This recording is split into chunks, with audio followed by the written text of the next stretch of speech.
पैसा एक ऐसी चीज़ है जिसको पाने के लिए इंसान कुछ भी कर सकता है। कुछ लोग इसको सही तरीके से मेहनत करके कमाते हैं, तो वहीं कुछ लोग इसे शॉर्टकट और गलत तरीके से जल्दी कमाना चाहते हैं। और इंसान की इंसानियत तब मर जाती है जब हर कीमत पर दौलत ही ख्वाब हो जाए। तो आज की ये कहानी एक ऐसे ही लड़की के बारे में है जो पैसों को गलत तरीके से हासिल करके जल्दी से रातों रात अमीर बनने का सपना देख रही थी। और उसने इस सपने को पूरा करने के लिए ऐसे घिनौने अपराध को अंजाम दिया जिसको जानने के बाद जज ने भी उसको 3 बार फांसी पर लटकाए जाने की सज़ा सुनाई। इस अपराध में उसने पैसों के लिए 3 मासूमों का खून कर दिया।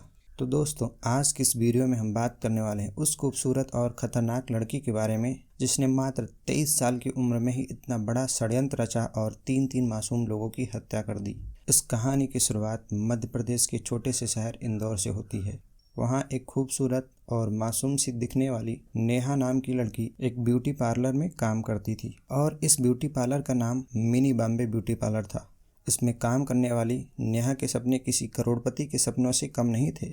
उसका सपना था कि उसके पास बहुत सारे पैसे हों जिसे वह बहुत ही जल्दी कमाना चाहती थी। वह जिस लड़के से प्यार करती थी उसका नाम रोहित था और रोहित भी मामूली सी नौकरी करके अपना खर्चा चला रहा था, लेकिन उसके भी सपने अपनी प्रेमिका नेहा वर्मा के जैसे बड़े ही थे। रोहित शॉर्टकट तरीके से पैसा कमाने के चक्कर में गलत लड़कों की संगत में पड़ गया था, इसलिए उसकी दोस्ती 32 वर्षीय मनोज से हो गई।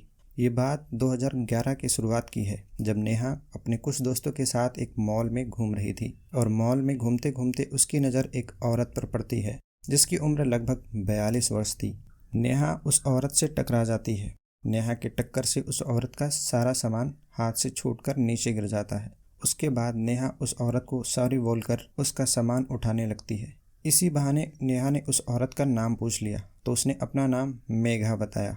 मेघा बहुत ही अमीर घर की लग रही थी और नेहा को अमीर बनने का जुनून था, इसीलिए वह उस औरत से बातचीत करने लगी और बातचीत करते हुए नेहा ने उस औरत को उसकी कार तक ड्रॉप किया। इसी बहाने नेहा ने अपनी ब्यूटी पार्लर का भी जिक्र किया। नेहा के ब्यूटी पार्लर में काम करने के कारण मेघा उससे मिलने आया करती थी, क्योंकि जब नेहा ने अपने ब्यूटी पार्लर का जिक्र किया था तो मेघा नेहा के ब्यूटी पार्लर में ही जाने को सोचा, क्योंकि नेहा दिखने में बहुत ही मासूम लगती थी और उसका मेघा के साथ बर्ताव भी बहुत ही अच्छा था। तो दोनों के बीच जल्दी ही दोस्ती हो गई। बातों बातों में ही नेहा को मेघा के बारे में बहुत कुछ पता चल चुका था। मेघा का पति बैंक में मैनेजर था और वह शहर के बाहर पोस्टेड था। मेघा अपनी बेटी व सास के साथ श्रीनगर में स्थित एक बड़े से मकान में रहती थी। ये सारी बातें नेहा को पता चल गई थी, क्योंकि नेहा और रोहित शादी करना चाहते थे, लेकिन दोनों के पास पैसों की तंगी थी। शादी के बाद भी क्या ऐसे घुट घुट कर जिएंगे?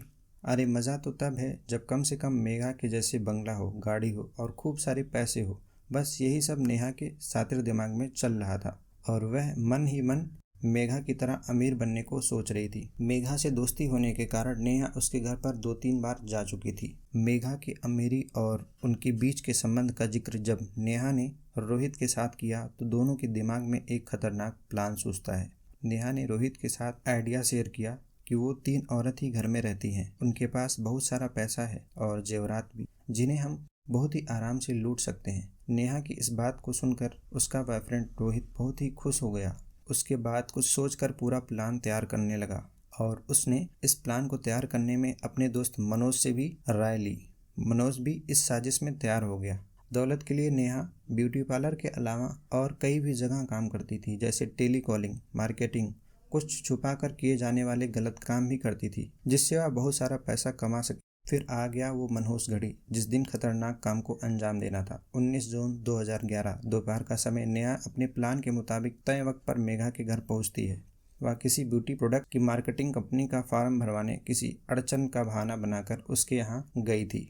मेघा नेहा को अपने घर आया देखकर बहुत ही खुश हुई। उसने नेहा को बैठने के लिए कहा और वह चाय बनाने के लिए चली गई। नेहा ने जब देखा कि उसके पास कोई नहीं है तो उसने रोहित और मनोज को फ़ोन कर यहाँ बुला लिया। रोहित और मनोज अपने प्लान के मुताबिक मेघा के घर के पास पहले से ही आकर खड़े थे। नेहा के फ़ोन का इंतजार कर ही रहे थे और जैसे ही नेहा का फ़ोन आता है वो दोनों घर में दाखिल हो जाते हैं। वो लोग जैसे ही घर में घुसते हैं तभी मेघा अंदर से चाय लेकर आती है।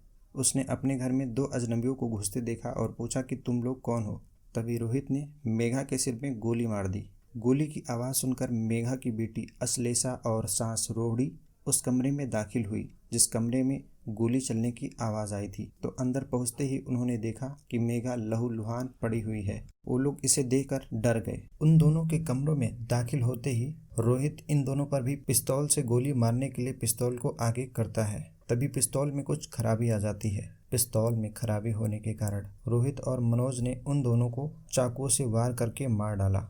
थोड़ी ही देर पहले जो परिवार हंसी खुशी से अपने घर में आराम से रह रहा था, चंद मिनटों में उसी परिवार की 3 पीढ़ियां फर्श पर लहूलुहान पड़ी थी। इनके सिर्फ इतना ही गलती थी कि ये उस लड़की पर विश्वास किए थे जो विश्वास के लायक नहीं थी, जिसका एक ही मकसद था, सिर्फ इनके परिवार को लूटना।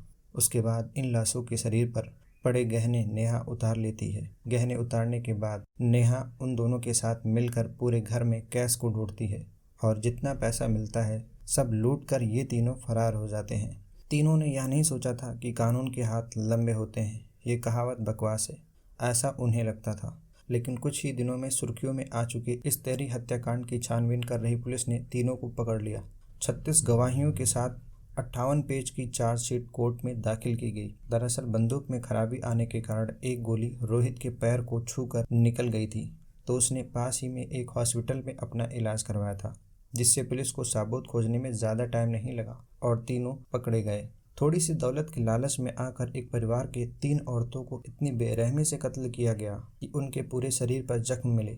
उन लोगों ने चाकुओं से उन पर इतने वार किए जिन्हें हम शब्दों में बयां नहीं कर सकते। इतने निर्दयी कातिलों के लिए किसी रहम की गुंजाइश नहीं थी। इसलिए कोर्ट ने इस मामले को रेयरेस्ट ऑफ द रेयर करार देते हुए तीनों को हर कत्ल के लिए एक फांसी की सजा सुनाई। इसलिए तीनों को 3 बार फांसी पर लटकाने की सजा हुई। उसके बाद उन्होंने अपने मुकदमा सुप्रीम कोर्ट में दाखिल किया, लेकिन सुप्रीम कोर्ट ने इस मुकदमे को खारिज कर दिया। हाई कोर्ट के फैसले को सही माना। हालांकि बाद में जेल में इनके अच्छे बर्ताव के कारण इनकी फांसी की सजा को माफ करके उम्र कैद की सजा कर दी गई। तो दोस्तों, अगर आपको ये क्राइम स्टोरी पसंद आया हो तो वीडियो को लाइक कीजिएगा, चैनल को सब्सक्राइब करके बेल आइकन ज़रूर ऑन कर लीजिए ताकि हमारी अगली क्राइम स्टोरी का नोटिफिकेशन आपको तुरंत मिल सके।